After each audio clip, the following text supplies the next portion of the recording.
With the launch of Edge of Fate, one of the most anticipated changes for me was for sure Starfire Protocol. Starfire used to be one of my favorite exotics in the entire game, and then after the nerf, it kind of just fell off a cliff. This time around with Edge of Fate, it actually received a lot of buffs, and it even has some seasonal artifact perks to play around. Now, as a quick heads up, if you are worried about spoilers, know that this gameplay is going to be all older gameplay, all on master level content. That means all the gameplay you see will be 30 below, and none of it will be on Kepler. I'm doing this while the community gets into the swing of things, because I don't want to spoil anything for people that haven't played a certain mission yet.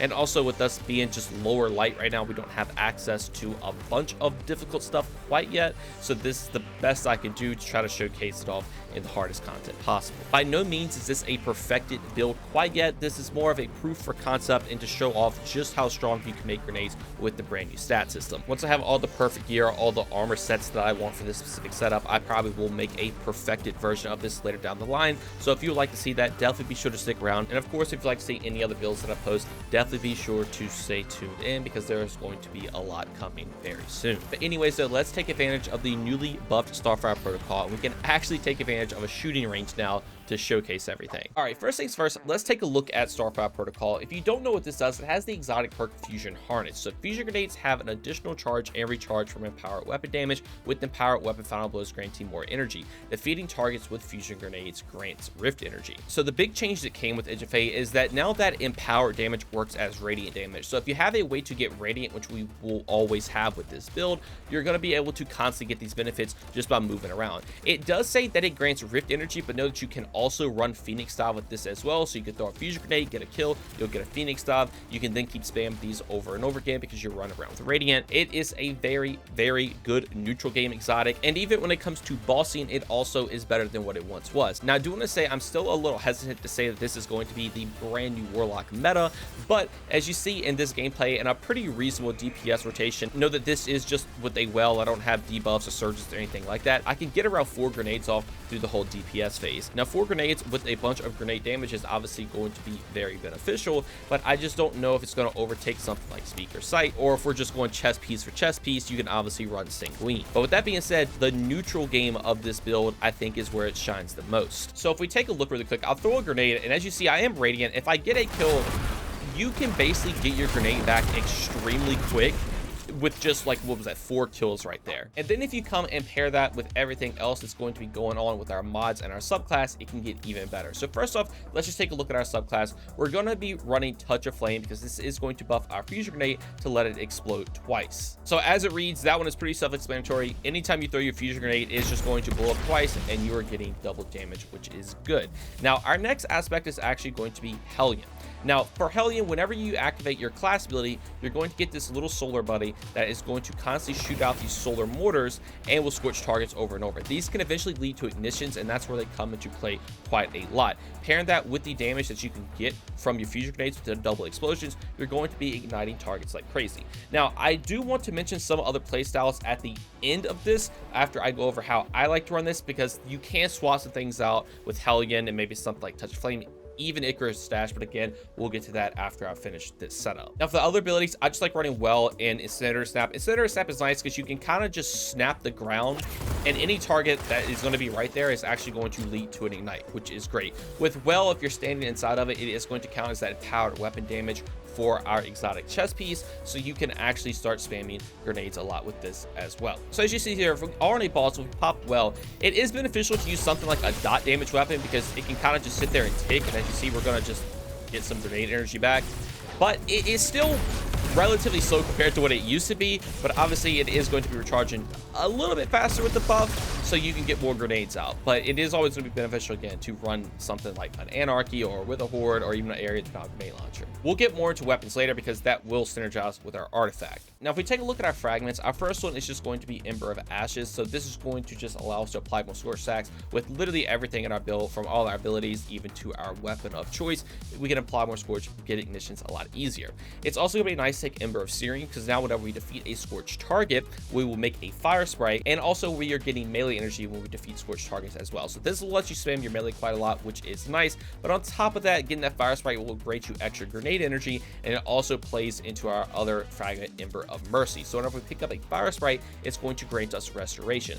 This is going to be very good because we're going to be able to keep this up permanently with things like Ember of Empyrean. So whenever we get a solo weapon final blow, it is going to increase the duration of our restoration and radiant effects. Now our radiant is going to come from our artifact, which we'll talk more about here in 1 second, but just know with all of this combined, you can keep restoration and radiant up pretty much permanently. All you have to do to get restoration is to pick up a fire sprite, and you're going to be igniting targets like crazy with pretty much unlimited abilities, because your class ability is going to recharge when you get a grenade kill. Your grenade's going to be recharging fast because of all the our grenade stuff we're building into with our armor mods and stats, and then our melee comes back with Ember of Searing. Now, like I said, as a quick note, I do want to point out, if you want to run stuff like Heat Rises, you can take this, because Heat Rises paired with Phoenix Dive actually will grant you ×2 restoration if you do have it proc, and you can even take off something like Ember of Mercy and put on Ember of Resolve, so your solar grenades will cure you when you get them. I'm honestly tempted to swap this out in my setup because the cure is just extremely nice, but again, restoration, cure, whichever one you want to, whichever one you prefer. Know that this is going to be a ×1 restoration, but if you do run Heat Rises with Phoenix Dive, it will be a ×2. I personally just don't like the way Heat Rises feels and the way it makes you just kind of float in the air, so that's why I never run it. So if you want to run something like Icarus Dash, you can, but I would definitely recommend doing Hellion, because Hellion is just so good for causing additional ignitions and just doing extra damage to whatever you're shooting at, and it also will play into our artifact. Now, speaking of that, let's actually just come take a look at it really quick. So I do have every artifact perk on lock. I wanted to make sure to get them on lock before I started posting builds for y'all, so I can make them as best as they possibly could be. So right off the bat, there's only a couple artifact perks that really matter with this, and the first one of those is going to be Fever and Chill, arguably the most important one. So whenever we get rapid precision hits with a solo weapon, it will grant us Radiant. So if we come up here, you can basically just see, if we get some rapid precision hits, we're going to get Radiant. That's going to be good, because remember, when you are Radiant, if you are doing weapon damage, you also are going to be able to regen your grenade. So just kind of getting precision hits is recharge your grenade in a way, plus also Radiant is just obviously giving you that extra damage and also buried capabilities, which is great. Now we can pair that with things like Shield Crush, so now whenever we are Radiant or Amplify, we're going to get even more grenade recharge rate alongside grenade damage. So our grenade typically is just doing, let's see here, we have a 1217 and 1142.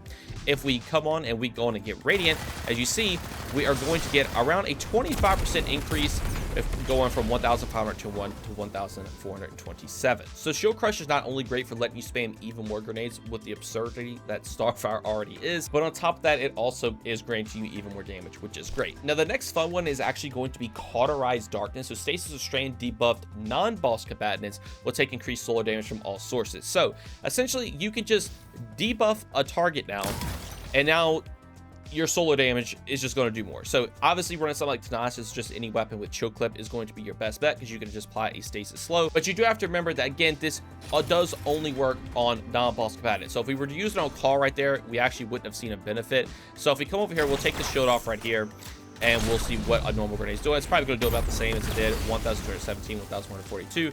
Now if we actually apply a slow, once we get our grenade back right here, now we are going to do a total of 1,582. It didn't even show the second number, but as you see, it does go to a yellow number, so it is going to be doing more damage. So that should get you around a 30% damage increase, but what's really cool is that you can obviously do this on champions as well, since these are technically non-bosses. So if you come over here and you get Radiant, and now you also apply a slow, you can do some crazy things like this, to where you can just basically one-shot champions. Now, obviously, I know this isn't like the hardest thing in the game in the shooting range, but you can see the proof of concept, just how much damage these grenades can do. Now, for the final artifact perks, we do have things like Elemental Coalescence, so whenever we defeat a target, it has a chance to create an elemental pickup that matches our super. This is nice because we can just generate fire sprites a little bit more often. You know, pairing that with Ember of Searing, you do generate them pretty much almost on cooldown 24/7, so it's great. And then we can also run something like Radiant Shrapnel, so whenever we deal sustained weapon damage while we're Radiant, or we defeat a scorched target, we basically would just cause these little solar projectiles to go out that can scorch and deal more damage. This is just great because, again, this does work on sustained damage just while we're Radiant. We can get Radiant with Elemental Benevolence, so we can basically just come up and shoot a target, and it will just constantly just keep spawning these little things over and over. So if we take a look here on Carl, even with our primary weapon, as you see, these are the little shrapnels that spawn, and they will seek out and just do some additional damage, which is very, very good. As you see, they basically basically have no cooldown. They just constantly keep spawning. But that is pretty much all for the artifact. If you want to swap something like Radiant Shrapnel out for something like Elemental Overdrive, you could do that since you are going to be making a lot of elemental pickups. But I think Radiant Shrapnel is going to be the better option in the grand scheme of things because of all the scores that you can apply. But all right, let's move on to weapons now, and let's talk about it a little bit more. We already kind of mentioned Tenacious here, or just any weapon with choke clip, again, because you can play into Cauterized Darkness, but it is going to be very beneficial to run something like a incandescent weapon, preferably heal clip incandescent, because that's where a lot of your survivability will come from. You can have permanent restoration, but having that cure on demand when you go for a reload is great. And then obviously with something like incandescent, you can spread scorch, which will play into everything else in the build, and also that will lead to further ignitions as well. If you want to take advantage of the new perk that can apply scorch by doing sustained damage, you could do that as well, because the sustained damage would actually work pretty well with fever and chill. But I think the classic heal clip incandescent is probably going to be your best bet here. One of my favorites is the No Survivors, if you did end up getting one of these, but things like Tom Wayfarer is good, Nullify can get it, Luna's Howl, Heliocentric, anything that you would like. Just a heal clip incandescent pairs so well with this. And again, have something like take damage for Anarchy, but if you want something like Wither Horde, you can. But no, if you do run a Wither Horde, it is going to be a lot harder to apply a Darkness debuff with something like Cauterized Darkness. I just wish there was an area denial with choke clip. That would just make this build so much better, but unfortunately this is just what we have to work with. Now for stats, probably the most anticipated thing with the most recent changes is obviously we're going to be running 200 grenade. If you're playing into a Starfire based build, I imagine in most cases you're going to try to get as much grenade damage as possible. For my second stat, I would definitely try to go into weapons, since playing into Radiant and doing a lot of weapon damage with our artifact seems to matter a lot. So if you are going into that, just know that things like the Gunner can actually go with weapons and grenade. But if you are going for 200 grenade, at least right now in the game, it does seem to be really hard to get double 200s. I don't even know if it's going to be possible. You can for sure get like a 200 100, so just kind of plan accordingly for that. I would definitely try to go with 200 grenade though, and then go into weapons for your next best stat. But obviously again, this isn't a super perfected build. If I could get 200 grenade, 100 weapons with some armor sets, right here, that would be the go-to. But right now I think 200 grenade is just what you should be shooting for if you are trying to play this build, because your grenades recharge so quick with that 190% on top of that 65% increased damage. It is disgusting. And then for armor mods, this is what I'm running if you would like to copy them down. But as a closer look, I do just run a harmonic siphon, so I can make orbs of power with rapid solar weapon final blows. Since I'm running an incandescent weapon anyway, I can now just make orbs. I'm also running ashes to assets and dynamo, so whenever I get a grenade kill, I get super energy. Whenever I use my class ability near targets, I get super energy. Obviously these go hand in hand, because with your exotic, your grenade kills is granted to you class ability, so now they both can just grant extra super, which is very good. Now for my arms, I do run a harmonic loader, so I can increase the reload speed of my incandescent weapons. Also run a momentum transfer, so whenever I cause damage with a grenade, I just get some melee energy back. You're going to be able to get your class ability back fast and grenades fast as it is, so this is just nice to get some extra melee. Paired that with Ember of Searing, again, you can spam your melees quite a lot. Now firepower, just so I can make an overpower whenever I get a grenade kill.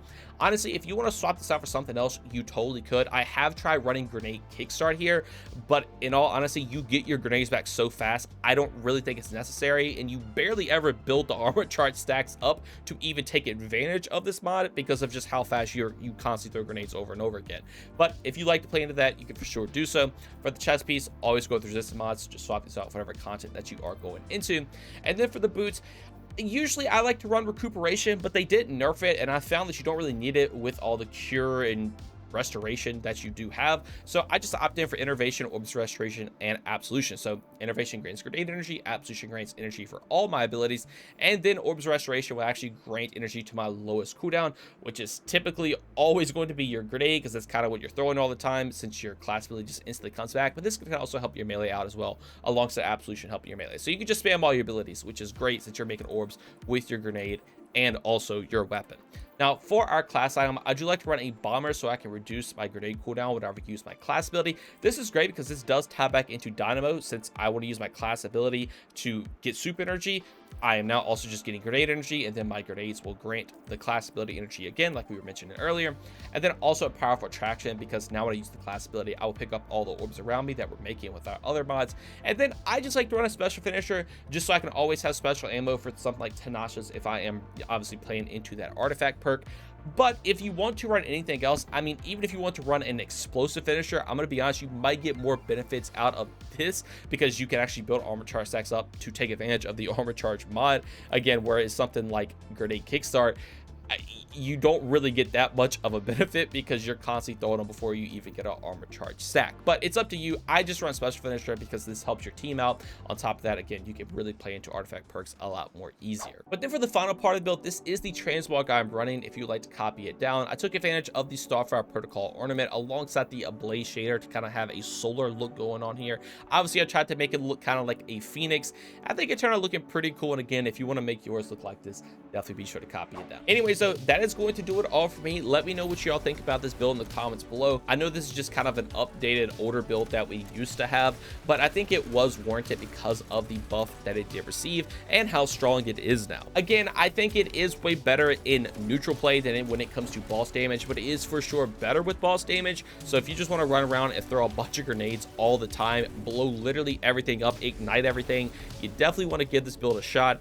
And also on top of that, you can still do very good boss damage as well. Let me know if you all like this style of content, taking advantage of something like the shooting range, kind of showing things off live. Obviously, I'll still have the B-roll and everything else of the sorts, but I figured this could have a better explanation, especially at the start of the season when we have all these new artifact perks. Again, just let me know how you like it, if it flowed pretty well, anything like that, and I can continue doing the videos just like this. So that is going to do it all for me. I wish you all the best of luck of putting this build together for yourself. I know getting that 200 stat right now is pretty difficult. It was even pretty challenging for me. So again, best of luck to you all, but I want to thank you all so much for watching, and I hope you all have a great day.